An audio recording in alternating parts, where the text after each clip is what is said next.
Sunana Fatima Usman Kinal, na fito ne a matsayin Fatima a cikin shirin Bana Bakwai, kuma na fito ne a matsayin 'yar jarida. So, aikin jarida dai kamar yadda muka sani yana da aiki ne mai ɗan hatsari duba da yanayin rayuwar da muke ciki yanzu.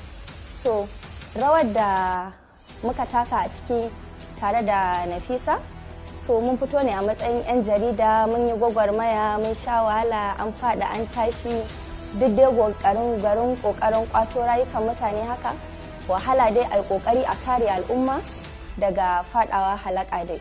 Sunana Fatima, reporter daga gidan rediyon daɗin kowa. Haba yan labai, wannan wani irin rashin adalci ne? Ta ya za a kama yaro da laifi irin wannan na fyaɗe kawai wani ya zo ya karɓe shi? At least ai sai ka nuna ba za ka iya ba.